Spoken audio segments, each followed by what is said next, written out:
નમસ્તે, હું ચૌધરી નરસંગભાઈ ધોરણ 7. અમે આજે મનુષ્યના ઉત્સર્જન તંત્ર વિશે માહિતી આપીશું, જેનું વર્કિંગ મોડલ અહીં અમે બનાવેલ છે. મને ખબર છે કે અમે આપણા શરીરમાંથી નકામા દ્રવ્યનો નિકાલ કરવો જરૂરી છે અને આપણા શરીરનો નકામા પદાર્થનો નિકાલ કરવો જરૂરી છે. આ પ્રક્રિયાને ઉત્સર્જન કહે છે. ઉત્સર્જન સાથે સંકળાયેલા વિવિધ અંગો ઉત્સર્જન તંત્રની રચના કરે છે. અમે આ મોડલ જાતે બનાવી છે. મનુષ્યમાં ઉત્સર્જન તંત્રના અંગો બે મૂત્રપિંડ, મૂત્રવાહિની, મૂત્રાશય અને મૂત્રમાર્ગ ભેગા મળીને ઉત્સર્જન તંત્રની રચના કરે છે. રુધિરમાં રહેલા નકામા પદાર્થોનો શરીરમાંથી નિકાલ કરવો જરૂરી છે. તે માટે રુધિરની ગાળણની પ્રક્રિયા પણ ખૂબ જ જરૂરી છે. મૂત્રપિંડની રુધિર કેશિકાઓ દ્વારા આ કાર્ય થાય છે.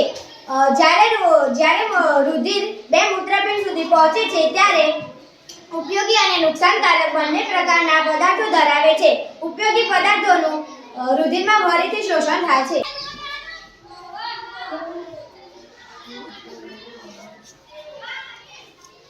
પાણીમાં દ્રવ્ય નકામો કચરો મૂત્ર સ્વરૂપે નિકાલ પામે છે.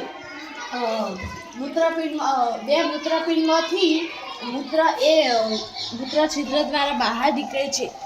આ સ્નાયુમાંથી નીકળેલું મૂત્ર નીચે સંગ્રહાય થાય છે. એક પુખ્ત વ્યક્તિ આશરે 1 થી 2 લીટર મૂત્ર 24 કલાકમાં નિકાલ કરે છે. મૂત્રમાં 95% પાણી, 2.5% યુરિયા અને 2.5% નકામા દ્રવ્ય આવેલા હોય છે. કેટલીક વાર મનુષ્યમાં મૂત્રપિંડ ચેપ કે ઇજાને કારણે કામ કરતા બંધ થઈ જાય છે. મૂત્રપિંડની નિષ્ફળતાને કારણે રુધિરમાં નકામા પદાર્થો ભેગો થાય છે.